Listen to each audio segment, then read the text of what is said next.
Back in the early 1970s, television gave us something pretty darn special. The hit TV show McMillan Wife. Those of you who remember it know that it was a wonderful blend of mystery, comedy, and a touch of romance. The show starred Hudson as Stuart McMillan, the smooth San Francisco police commissioner, and Susan St. James as his much younger wife, Sally. When we were able to watch it, I think it's fair to say that everyone in the Sundstrom home loved watching this glamorous husband and wife team solve crimes while juggling fancy society parties and charity events, just like Nick and Nora Charles had done on the silver screen decades earlier. McMillan Wife was one of those rotating features on the NBC Sunday mystery movie lineup, sharing the bill with big names like Columbo and McCloud. What made McMillan Wife really work wasn't just the crimes, though. It was all about the genuine, quick-witted back and forth and the obvious connection between Mac and Sally. I think my folks loved McMillan Wife because it starred someone who was pretty darn old school. Little did they know that this famous leading man kept his personal life a closely guarded secret. I don't feel like I'm spoiling anything to share that Rock was a closeted gay man. That secrecy, managed closely by his agent, always led to whispers about his life and how he interacted with his co-stars. There were even articles like this one published in 1976 that speculated that there was no love lost between Susan and Rock. Apparently Dion and Diana and Barbara and Walter also didn't get along. Well, at least according to this article, which I must admit that I am somewhat skeptical about because years after the show ended, Susan St. James gave a clear and direct answer about their relationship, proving that the on-screen love was built on a real-life, easygoing friendship. She basically stopped the gossip and talked about a bond that was simply built on laughs, professionalism, and real affection. A story of a perfectly imperfect on-screen marriage. Which makes a lot of sense because before he was Mac, Rock Hudson was best known for those lighthearted, fun romantic comedies that he made with Doris Day. Think about Pillow Talk, Lover Come Back, and Send Me No Flowers. McMillan Wife used that funny side of him and brought it to television, making it a modern-day version of those old Thin Man films. Susan and Rock's partnership almost didn't happen because Rock had to approve whoever played Sally. A lot of actresses, including future stars like Diane Keaton and Jill Clayburgh, were up for the role. Susan St. James remembered that Rock was having lunch with almost all of his potential co-stars, and she recalls him joking with her about why she got the part. He told her, "I was gaining so much weight just having lunch with people, so I figured, let's just go with this woman because I don't want to have any more lunches." All joking aside, the show's creator Leonard B. Stern agreed that Susan was an ideal choice. She had this natural sense of playfulness that was exactly what that role needed. And even though she was 21 years younger than Rock, Stern wanted that age difference for the couple, and viewers thought they blended together perfectly.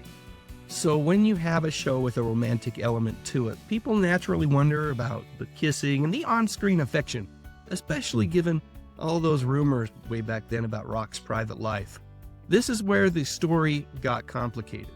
Later on, some rumors started to float around that Susan was uncomfortable or even grossed out by having to kiss Rock on camera. This idea that their on-screen romance was somehow a difficult acting job is what Susan has spent years setting straight. Her own words paint a totally warm and happy picture of their time together, completely tearing down the rumors. Speaking out as she has done many times before, Susan flatly denied any hint of discomfort. Even as recently as 2024, she told Closer magazine, "We were kissing all the time and it was fun." She called her late co-star engaging, wonderful, friendly, and sexy. And she was clear that she had no trouble looking lovingly at Rock Hudson on screen. For her, acting opposite Rock was simply easy, fun, and very professional. Their great connection went far beyond the romantic scenes. Susan said, "We had so much fun and couldn't remember a single time that Rock was ever unpleasant to work with." She described him as being very lighthearted and confirmed that he didn't bring any doom or gloom with him to the set. They just clicked and they truly became close friends. When they first met, Susan wasn't all that surprised by how open and warm and friendly Rock was, having been told by others that he was just the nicest man in the world. Even though at the time working on a TV show was considered something of a step down for a big-time movie star like Rock Hudson, she remembered him being incredibly casual, putting aside his Hollywood king image and acting just like everybody else. This laid-back atmosphere made for a happy and easy place to work.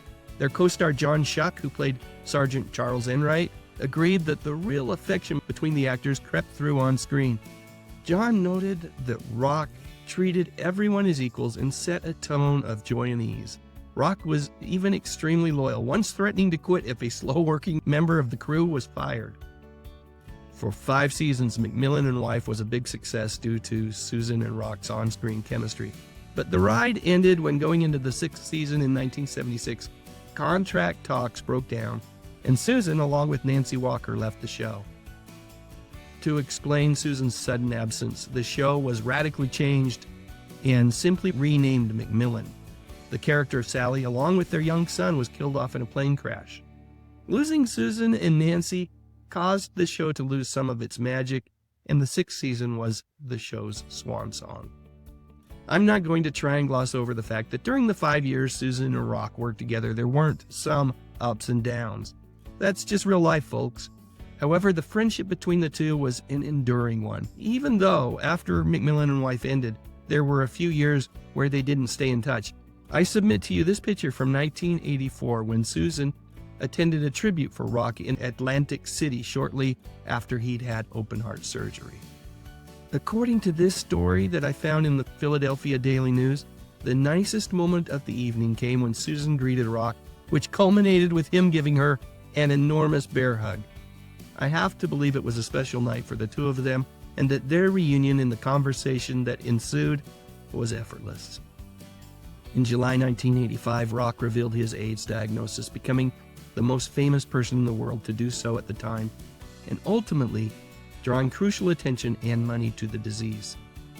Shortly after his announcement, Susan was asked about it on the CBS Morning News, where she admitted that she had always had something of a crush on Rock, and publicly stated how much she loved her former co-star. When asked about whether she thought that he had contracted the disease because he was gay, she countered with a snappy question of her own, asking, "What the hell difference does it make?" When Rock passed away on October 2nd, 1985, TV and movie buffs everywhere mourned. Here's what Susan told journalist Vernon Scott after learning about her co-star's death. "I was among the few who knew him well, but only one of the millions who will miss him. No one taught me more than Rock did about the values of humanity and professionalism in show business and in life. I loved him so much." In the end, the perfectly imperfect relationship between Susan and Rock was real.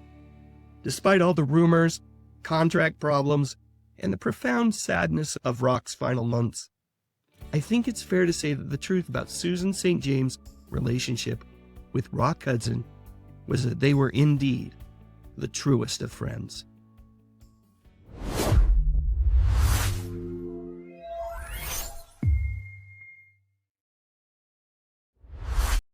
Rock the lover, Rock the comic, Rock the giant, Rock the superstar. And this week's People brings you another side of Rock Hudson as he fights his lonely battle.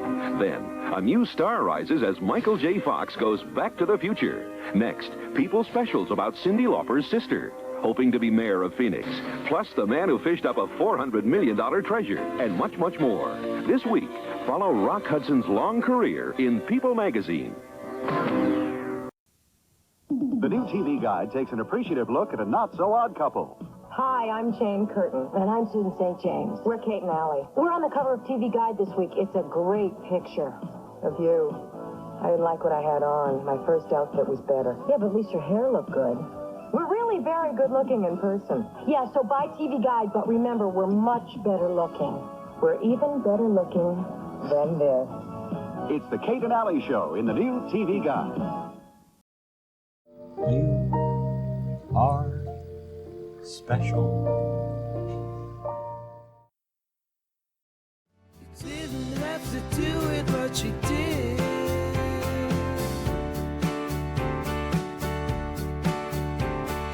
thank you very much for your support, for your support, for your support. Thank you very much. Click on that thumbnail cause it's time to go. Dave's got the classics, let the memories flow. TV shows and movies that we all hold so dear. On his YouTube channel he's keeping memories near. Dave Sundstrom, bringing back the good stuff, oh yeah.